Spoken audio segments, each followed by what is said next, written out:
Today's podcast is brought to you by Kentucky Farm Bureau Insurance. When it comes to home and auto insurance, it's important to have the right coverage from a company and an agent you can trust. Someone who will help you properly protect the people and things you love most. So if the unexpected happens, you and your family can rest insured. To request a free quote, find your local KFB insurance agent at mykfbagent.com. Kentucky Farm Bureau, big on commitment. Hey, Matt, how's it going? It's going good. I've had a good week, not a good sports week as a fan, but a good week here at the Farm Bureau, and I have a good guest today. But yeah, not a good sports week for me. What happened? What are we on? I'm a Yankees fan. That's unfortunate. That's very unfortunate. It's a lot of. I always say I'm a Yankees fan, and I'm sorry. It's usually how I tell people. But not great World Series, but that's okay. You know, they got there. I guess. What's that called? A moral victory? Yeah, and it's hard because you had like the comeback story, like the best dad with this crazy, like Freddie Freeman's story this week. Yeah. He is like beloved by America, and you are the bad guy with the Yankees. Like, yeah, I was sitting there. You didn't do anything wrong. He just kept hitting home runs, and I kept trying to hate him, and he's very he can't hate the guy. Every time you tried, then they showed his kids. You were like, oh, tough. Kids and dad, and just good dude. Yeah, I was like, quit hitting home runs though. Maybe don't do that. Yeah. Have you seen the video? There's been one going around where the Yankees fan finds out that random girls wear Yankees hats just as a style. And so he like walks up to a girl at a coffee shop and's like, how about them Yankees? And she's like, what? Yeah, right. And so it was a very entertaining week of watching a lot of middle-aged men realize that 20-year-old girls wear Yankees hats because they're navy and white. Yeah, they're cool. Yeah. They have nothing to do with baseball. Yeah, there's Yankee hats all over the world, and none of those people are fans. No. They're just it's like a cool hat to wear. Yeah. So. Well, if it makes you feel any better, my husband tried to quit on UK football and just moved to be an LSU fan. We went to the Ole Miss LSU game, greatest game experience of my life. Lost my voice, all the things a couple weeks ago. This past weekend, everybody lost. UK lost, LSU lost A&M. We found out we can't defend a dual threat quarterback. We had a very depressing weekend. So the only upside is we just declared ourselves Dodgers fans and we watched way too many late night games. So I don't know if sports are going great all around. Late night games. I'm a early to bed kind of person now. In my older age, I'd say. And going to bed after 10 is just it's a foreign thing at this point in my life. And I stayed up and watched that Grand Slam at 11:30 at night. It's like punishment on top of punishment. I just go click and then just turned around and went to bed. I'm like, yep, stayed up for that one. That was great. I was waiting for they had one more out, man. Here we go. They're gonna get a win. Dun dun dun dun. You know, like yeah. But yeah, so other than that, well, the work week's been good. We're getting ramped up for annual meeting. Video team's got a lot of cool things that we're gonna have ready for the big meeting in a couple weeks. So. Yeah, we have resolutions next week. So It is funny. We're all here, oddly enough, but we're all like bogged down in our computers. So everyone keeps laughing and walking by and thinking we should have time to talk, and we really should be focused on resolutions. I feel like y'all can relate. Everyone thinks if you're all at your cubes, you should be able to talk and you're editing. There's big stuff happening. Yeah. We've been on a lot of shoots, finished up some stuff. So. But we're getting close. We better get on it. We've got a couple weeks. We'll be at the Galt House. So. Yeah. So in other news, we had a great guest today. He dives. Well, Kenny and I dove. I don't know. It was pretty tough for you. We really went heavy on cattle. I was like, sure, okay, yeah. But no, I mean, what's neat about him is his ability to talk about something complex in a simple way.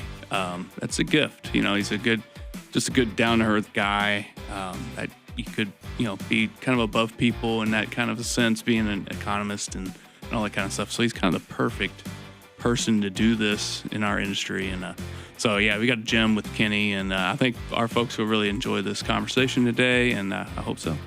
Yeah, we usually have more farmer than anything else, and I think this is the perfect one going into this time of year.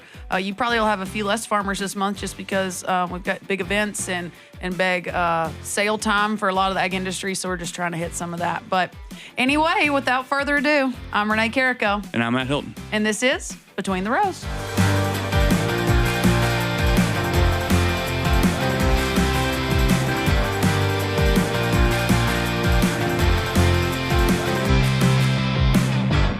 All right. Hey, Matt, how's it going? It's going well. Kenny, thank you for traveling to Louisville and coming to the studio today. We appreciate you coming. Thanks for the invite. Good to be with you. Yeah. So tell us about your background. How'd you get into agriculture? What's your background? Yeah, well, neat question. You don't get to talk about that a great deal, but so I'm from Jessamine County originally. So I grew up, just south of Lexington. Part-time, farming operation. We had some cattle. We had quite a few sheep at one time. But if you asked me what I did at that time or what we did, I would have said tobacco. And, I spent my formative years in a tobacco field like everybody else that grew up in Kentucky in the 80s and 90s like I did, So that was kind of our mainstream. But went to UK right out of high school, of course, in 1996. Started out as an ag education major. My father's actually a retired ag teacher, and that was my initial plan. But, took an intro to ag econ course as a freshman.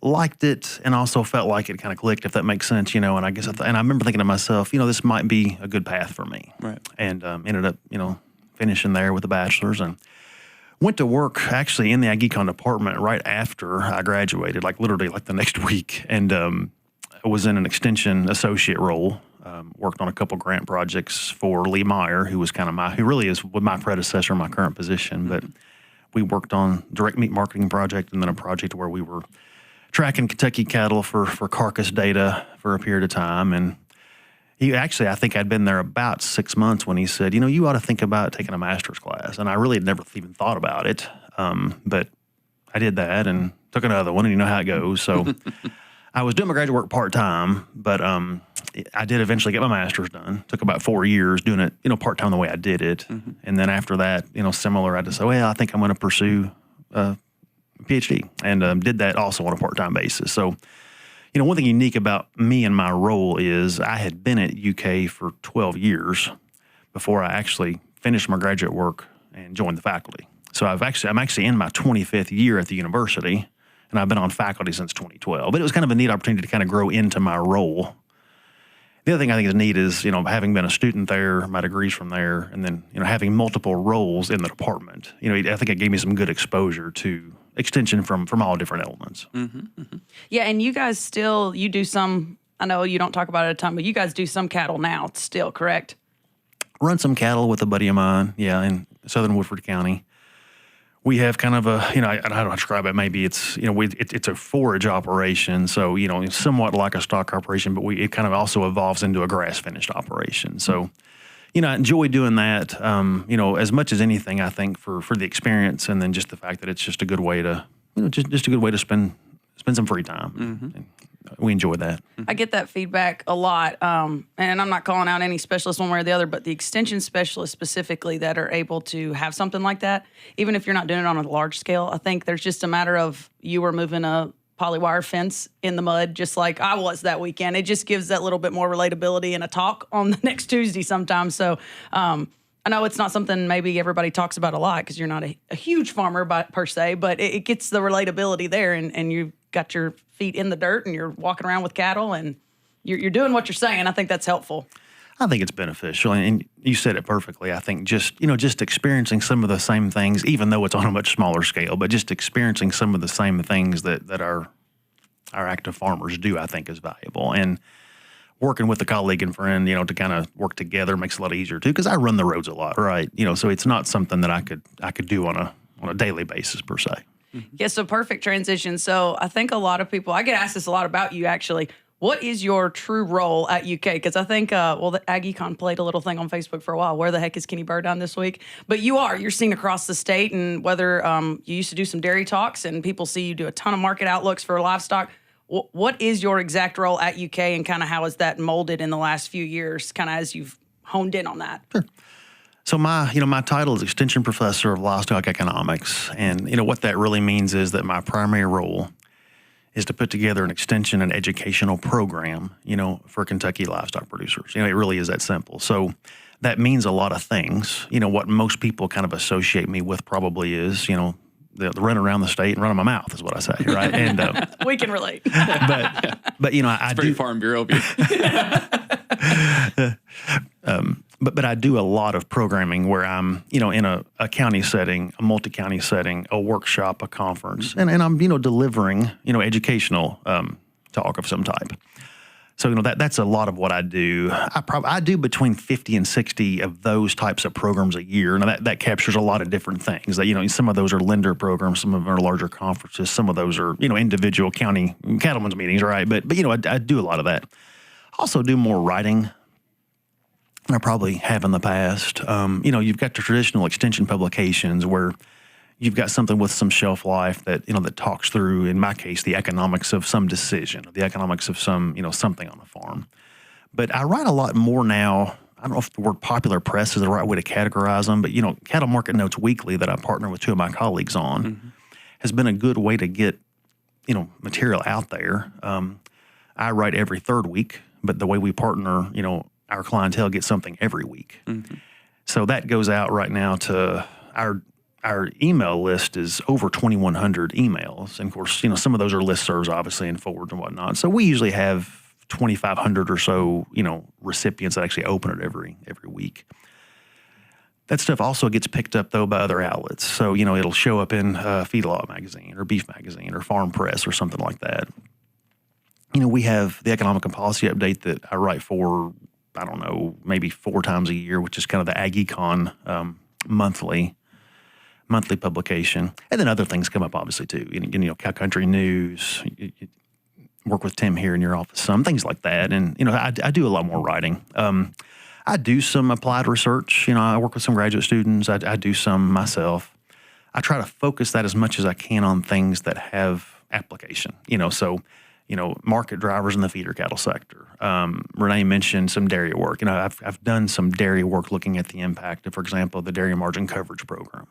Some of the other insurance type programs in the past, those kind of things. And then I teach a class on campus, which is enjoyable. It's time wise, it's tough to balance, but I do enjoy working with a group of undergraduates every fall semester. And it's a teaching semester for me now. I was teaching last night till about 6 o'clock. And I enjoy that, right?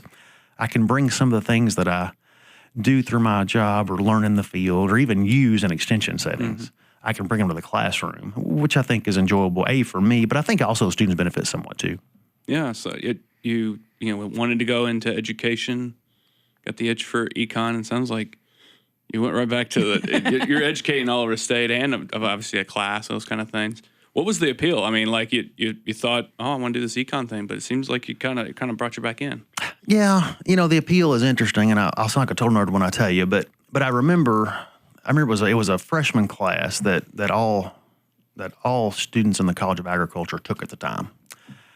And it frankly had a reputation for being a little bit challenging, but that just challenged me. For whatever reason, I was fresh out of high school, freshman. I'm like, I'm going to do this. I'm going to do well, and it challenged me. And I remember, listening to lectures, studying, reading through the book, and just learning some of those economic concepts for the first time. For example, what is marginality? How does that affect decisions? Things like that. I think it clicked in the sense that it was logical to me, and I guess I realized that maybe my mind was going to be able to process those things reasonably well. But also, I think I quickly saw the application of the benefit, and I think to be good at what you do, I think you have to enjoy it, and B, you have to believe that it has value. And I think that was kind of the appeal, I guess, in a lot of ways of economics to me is that I enjoyed it's interesting, but on the same note, I think there is value, in understanding economics and decision making, and that's why I think I enjoy what I do. Yeah, and you're engaging with students, but you're educating midlife farmers. There's all types of opportunity there, right? Yeah, and a friend and colleague of mine, Steve Isaacs, who is one of our farm management extension faculty. He also teaches a great deal. He teaches more than I do. But the way he describes it, and he says it perfectly. He says, my job is all about teaching. Sometimes it's in a formal classroom, sometimes it's in an extension office, sometimes it's in a field day, sometimes it's something I'm writing. But it's all about teaching and educating. Right. Yeah, I had have an uncle, and Dad will laugh when he hears this, but when we were talking about majors, and he always said, I don't understand why people put a word in front of your major. Like, why be an ag economist when you could just go be an economist? And why be an ag communications when you just go be communications? But it's classes like Kenny's, it's classes like Dr. Isaac's that for kids like me that got to school and fundamental economics was not interesting until I realized how it truly affected the industry that I cared about. And so I think that's a really cool for some of you guys that do those extension talks to get us reeled in those early years. And then once we care, that's when we dive into the ones that add calculus and the ones that, with some of the guys that do write more papers and do more of the research. I think you guys almost like give us the bug that like, yeah, we want to care. We need to care. This is why these pieces affect us. And now let's dive into these later classes and try a little harder. So I agree with you completely. And Dr. Isaacs is the perfect other example. There are so many people that say that class particularly is the reason why they finished in Ag Econ. We love Dr. Isaacs. We use him all the time too. So we talked about cattle market notes, Kenny, and this is probably the thing you put out that I pub to people the most. And we laugh. You need a fourth person for sure. Y'all got to find a fourth state to help you so you guys can each have 1 week a month. But no, it's 3 different states. And the part I think is really cool, and a lot of my Southern colleagues think it's cool, is it is the most Southern regular pub we have specific to beef cattle. There's a couple other Southern pubs with economists that are doing a lot of things for a lot of the other pieces of the industry that rotate regularly, and they're really good. And I'd be happy to link those for our members too. But for y'all's, for a cow-calf state, we just don't have many pubs out there. So kind of what, this one came up during COVID, right? So what brought this up or what got you guys thinking this was something you wanted to do? So I partner with 2 of my friends and colleagues, Josh Maples at Mississippi State and then James Mitchell at Arkansas, University of Arkansas. We work together pretty closely on a lot of things, this being probably the main thing we work together on. Josh had actually started doing this pre-COVID. And I really was only vaguely aware that he was doing it. But he had a weekly, market update newsletter.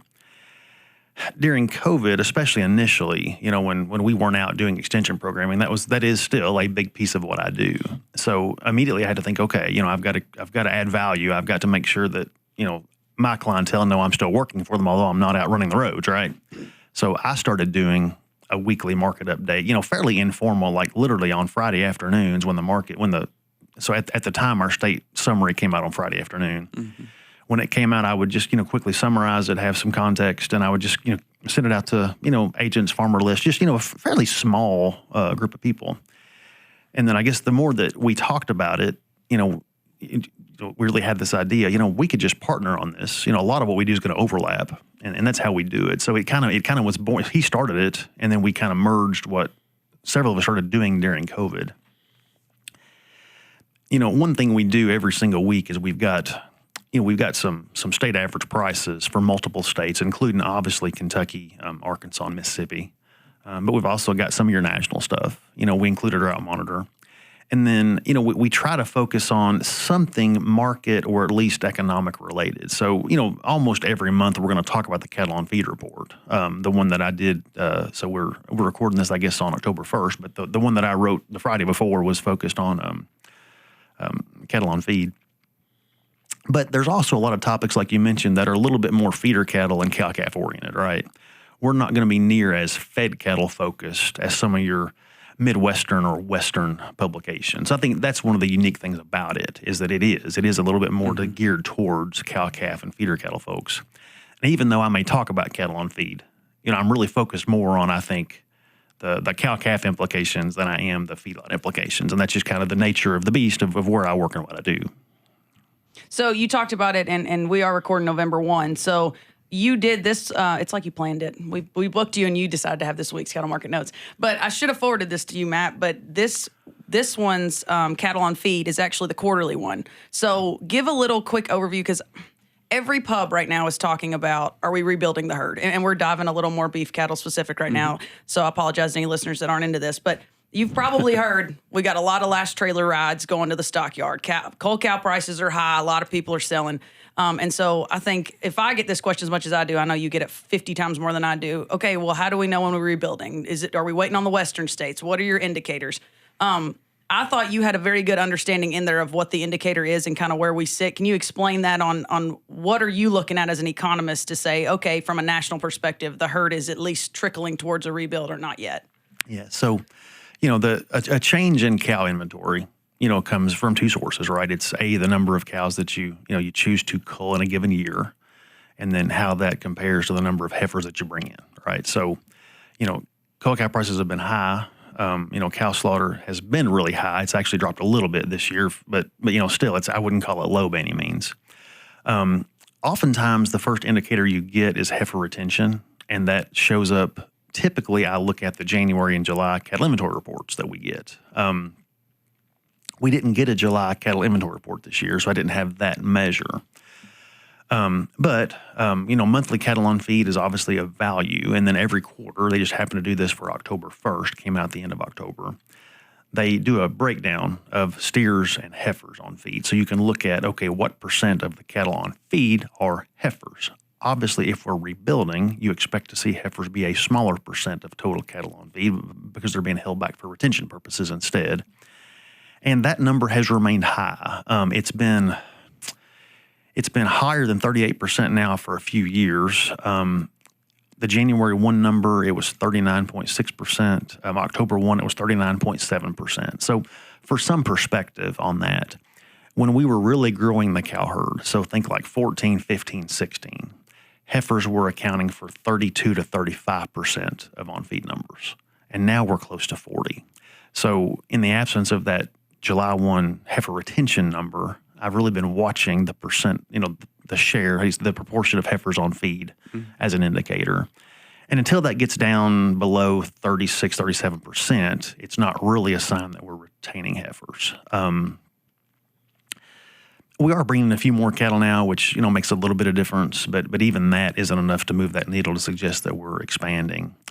The other thing is we've had several tough weather years back to back. It's true in Kentucky this year in a lot of places, but it's also true in the southern northern plains. I was in Oklahoma in mid-October and got a chance to visit with some of them and just kind of see some of the state. It's pretty darn dry in the southern plains. So it's just no matter how high calf prices are, that can't make it rain, right? And forage supply, hay supply, and actually in a lot of cases water, becomes a concern, and that also constrains heifer retention. So bottom line is, I think we're going to see even fewer cows when the numbers come out for January 1, 2025, and a smaller calf crop next year because we're just simply not retaining heifers yet. So for guys like my in-laws, the family that we farm with now, we're spring calvers. Calves are weaned, they're on feed. We're trying to do it the right way, not just sell straight off the cow, no matter how tempting that is for a lot of people with the prices they are. What do you see as we go into November, into December? I'm not asking you to tell us what cows are going to sell for, but what are you seeing from a market perspective? Knowing those numbers, what does the market look like going into the fall with a lot of our guys that are spring calvers going ahead and selling this fall? The market's fundamentally strong. It is. I think we've seen a lot of our calves move already. Which is generally good for folks that are keeping calves post weaning, right? One concern that I've had is that it doesn't look like it's going to be a good wheat pasture winter. And, wheat pasture kind of sets the underpinning for our fall and winter calf markets. But surprisingly, it hasn't seemed to affect calf prices that much. In fact, we've actually moved up a little bit counter-seasonally from where we were in mid-September. So it's a strong calf market. And, you talked about folks that are weaning calves and selling preconditioned calves. That pays in most years. And I think, the way that I typically say is, you've got people whose business model is based around buying green calves that were sold right off the cow and adding weight to those calves. You got folks that business models based around that. So value gets added that way. It's just a question of who does it. Does someone else do it, or does the calf operator that has those calves in the first place do it? And I like to say, usually the most profitable group of calves that you can preconditioned background stocker is the ones you raise yourself. And I think that really is true for a lot of those cases. I'm going to steal a Matt question for those in Kentucky. What does wheat pasture, what does that mean? Where are you referencing? What part of the country? What type of cattle? This is something I didn't know until I got to school. So what do you mean by wheat pastures? Who are you watching for that? Thanks for asking. It's a good question. I should have been more clear on it. So, you've got some winter wheat, particularly in the southern plains, right? I think Oklahoma's kind of your base, but certainly Texas, southern Kansas, and a lot of those folks they'll plant winter wheat and then they'll actually graze that winter wheat through the winter. So it's very much like a stocker operation, here in Kentucky, someone who's using, spring and summer pasture, right? It's very similar to that, except they're grazing them through winter. And it happens in two different ways. You've got folks that'll graze, into maybe early to mid-March, and then they'll pull those calves off and sell them, and then they'll go ahead and harvest that wheat crop in the summer. They also use the term graze out there, and that's where they're going to keep those calves on, and they're just going to use that wheat crop as a grazing crop. Mm-hmm. But the point being that you've got folks that are looking to place calves on wheat pasture, in late fall, early winter, about when a lot of times when a lot of our spring calves are selling calves, right? Mm-hmm. So it does create a demand, for some of those spring-born calves, a little bit like what our spring market is from our stocker operators and our fall-born calves, right? Yeah, that's exactly how I explain it to people when they say, I don't understand why these pubs keep talking about wheat pastures. I say what our guys are looking for in the spring is what those guys are looking for in the fall. Mm-hmm. So we get to sell our fall-born calves to some of our guys here local just a little bit easier because they've got the grass. They're going on grass acres. A lot of your your spring-born calves getting sold in the fall. Just think of that type of operator just, out west, Northern Plains. So Absolutely. It is funny. I don't know, Matt, you've seen this when we used to go to Sunbelt and things. It's so easy for farmers to remember that the South is moving quicker than us just because of weather patterns and things. Yeah. And it's easy to know your state's right north of you because, if you're in Owensboro, you feel like you know Southern Indiana if you're close to Ohio. But for some reason, the Northern Plains and the West blow our mind from a time perspective. Like it always throws people off, me included. When do they plant? When do they harvest? When are they putting in wheat? It throws you off. Oh, yeah. Totally different. So we have a big event coming up. You guys are a big part of that event. Talk about, I don't know if you know this, how did that get going, the economic outlook that you guys do? And, who all is up there and what are some of our members going to get to see this year? So the Economic Outlook program that we do as part of, your annual meeting in December, or actually late November this year, right? Mm-hmm. But yeah, that one, the Galt House. It's one of the centerpiece programs that we do in our department.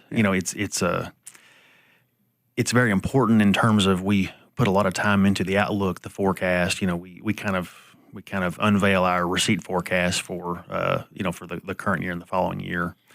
And the other thing that we do is that we build an outlook publication kind of around that. So we'll deliver that at your program on Thursday morning. And then, the next week or two, we'll finish up the writing component and come with that. So, to be honest with you, Matt, I don't know how that got started. Mm-hmm. It actually predated me. Mm-hmm. So, it was something that we were doing when I became active in the department several years ago. But it's something that we always enjoy and take very seriously. And we'll cover, in very quick hitter fashion, we'll cover pretty much all the commodities, including forestry and including kind of a farm level look from our farm business analysis program. And in about, an hour and 15 minutes or so, we'll give a pretty good overview of Kentucky agriculture for the current year and kind of our expectations for the following year. Yeah. It's when I first started Farm Bureau, it was in a smaller conference room and then it had to be in a bigger conference room. And then we've actually had to move it into a giant ballroom because it's heavily attended. And so, yeah, it's a big part of our annual meeting. It's kind of one of the more kickoff kind of things that happen, in a sense for the annual meeting. So, yeah, I just want to put that out there. I know that's a big part of what a lot of our members go to get some information of what's going on in the markets and in the economy. So, yeah. Yeah, and I'll put a plug in. First off, for anyone that doesn't know, annual meeting is a free event. So if you want to go to one of the lunches or things, good luck. We will work our best to get you into those. We have a lot of awards that we give out and a lot of members that are booked for those. But when it comes to getting in the facility, going to the trade show, going to the special interest conferences, which this is included in, that is free. So you just need to get on the link, and we can put that link so people can register for annual meeting. But the main thing I want to tell people is the ballroom and where AgEcon Outlook is actually what gave us the idea this year. We were trying to figure out, how do we bring farmland transition? We've been talking about it heavy since April. Where do we fit it in to where people feel comfortable to walk in and out, and it's interactive, and the best attended piece of the free sections that's not a meal function is the AgEcon Outlook. So, Kenny, kudos to y'all's group. We kind of based it off that. So we're going to do the farmland transition initiative panel. So it'll be a brief update and then a panel. So we'll have a couple of attorneys. Dr. Isaacs has agreed to be on that panel as well. And then Josh Wilson, who works with Southern Farm Bureau for our estate planning work. they're going to do an interactive panel with live Q&A right before your all's AggieCon Outlook. So our goal is to fill the ballroom early and get everyone their front row seats for that, and then we'll switch and do a quick transition over to AggieCon Outlook. Our goal is, if something's being well attended, let's follow that and figure out how we can bridge off that and get the most helpful information to people while they're engaged in the room, because that's the good and the bad about annual meeting, Matt, is we see every single human we've ever not seen this year. And we got to find out how their kids are doing and their grandkids and everything else. So you get caught in the hallway a lot. Yeah. If we can get them in there, that'd be great. That's one thing. People's kind of walking in, they got their coffee, and you guys are already on. You guys are going, so we're trying to get them all in there. But yeah, it's a very heavily event. I mean, you go to a lot of the sessions just throughout the annual meeting. There's just many people in there for the Ag Outlook, and really, we're there for the policy element of the business session, and I think that's one of the more important things that the folks are there for. Also, is to get that information to look forward, and you guys have a lot of great stuff for everyone. Speaking to that, like any kind of preview, I mean, you have where are we at right now in just general agriculture? What are you seeing from your colleagues? You don't have to say everything. We want everybody to come to the actual outlook, but is there any just short preview of kind of what folks might get to see? Well, we'll unveil our forecast, if you will, our estimates for cash receipts then, but I don't think it'll surprise anybody that livestock receipts, particularly cattle, are probably going to be much higher this year. That's not really a spoiler. That's just going to be a fact, I think. I've not seen what my counterpart in grains is looking at this point, but grain prices obviously are much lower than they were this time last year. Yeah. So, that's going to make a difference. So I think we'll see a bit of a shift in terms of what some of our major receipt drivers are. I think we'll see a bit of a shift from some of your grain crops in particular towards some of the livestock species. Mm-hmm. Any topics in particular you're getting asked a lot for I know they're already planning winter meetings, so I feel like you are one of the ones that gets locked into almost any county that can snag you going into spring. Are there constant topics, or is it mostly what's the cattle outlook? Or are you seeing people jump into risk protection, or are there any things different than just an overview of the cattle market? There is. The most common program I'm asked to do is can I talk about the market implications? So, I'll talk about cattle market. I mean, I will do some forecasting. I like to call them planning prices, right? But, I'll do some expectations. But then every time I do that, I try to just focus on, some management implications. So, for example, I might talk about, okay, here's some expectation for price of the current market, but now here's how weaning rate is going to impact your profitability. Here's why preconditioned cattle, tend to outsell, green calves off the cow. Here's the difference in steers and heifers and why you may want to think about selling steers as opposed to bulls or something like that. Risk management is probably number 2. I get a lot of questions about risk management in general, and right now that has tended to revolve around livestock risk protection, LRP insurance. Also get a few on the pasture, rangeland, and forage insurance. I like to say I spent the first 10, 50 years of my career with very little insurance risk management type tools for the cattle sector. We're finally getting a few more now, so it's good to talk about those. I get a few questions here and there on heifer development, what can be paid for a bred heifer. And, that makes sense in this kind of environment. I'm not getting a lot of those right now, which tells me also that we're probably not thinking about growing at this point yet, but I'll get more of those as the cow starts to grow. I'll also get some questions too on freezer beef, how to market freezer beef, pricing freezer beef, opportunities, things like that. So it's a hodgepodge, but generally focused around, market outlook and understanding, and then, kind of management implications within that market context. Awesome. Yeah. So, Eric, where can people sign up for this report that you're a part of? So are there ways that farmers can get engaged with a lot of this information you're part of? Sure. So Cattle Market Notes, we run it through MailChimp. So it comes out on Monday afternoons. The email actually comes from Josh Maples, but there's a simple sign up that you can link that you can click on. You can probably post that, I assume. Mm-hmm. And then obviously you can reach out to me and I can add you manually, of course. But that's been a fun project. For that matter, you can sign up similarly for the economic and policy update that I mentioned through AggieCon Department. Mm-hmm. We've got to sign in right on our website. We can post that as well. Mm-hmm. There's a lot of information out there. And I forget who said this one time, but something to the effect of that I'm drowning in data and starving for information. And the point being that there's a ton of data out there. We get all sorts of reports and data points and whatnot. But one thing I think that we try to do as a department, and certainly Josh, James, and I try to do as part of Cattle Market Notes, is not just regurgitate data, okay, but focus on key elements of it and really add value to it. And that to me is one of, I think, the strengths that I think we have as an ag econ department and as extension economists in general, is trying to make sense of some of those data points there's plenty of data points out there, right? Mm-hmm. It's just knowing which ones matter the most and what they mean, I think, is where the real value gets added. Excellent. Yeah. Well, you say adding value, and I'm going to give you one shout out before we wrap this thing up. I was actually speaking, I don't even know if you remember telling me this. I was speaking at Bull County, I guess a month ago. And when I first started at Farm Bureau, I went to your office when I started in the livestock role, and I said, what are your needs? What are things y'all can't do? We don't want to duplicate. We want to, cooperate, blah, blah, blah, all the things. And you looked at me and said, well, I strive every day, every room I'm in, to add value. And if I'm not adding value, then I need to figure out what room I need to be in. Why am I in that room? And that has stuck with me. And I said that at Bull County, and a lady put it as her Facebook post and said, Renee Carrico just said the most inspirational thing. And I said, God, I feel like I need to just tag Kenny because I stole Kenny's line. But I really do. I hone in on that. My team hones in on that. We so appreciate getting to work with you. I know Taylor Thompson, you work with Donovan a ton, of course, sure, on the livestock side, but Taylor Thompson on the econ side's been with y'all's department a lot lately.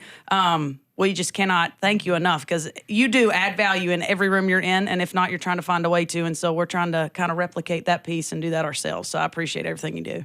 Well, thanks, first of all, for sharing that. I appreciate that. It means a lot. And I don't want to get off the podcast, though, without also, thanking Farm Bureau, for the role that they have in Kentucky agriculture and the partnership that we enjoy in extension with Farm Bureau.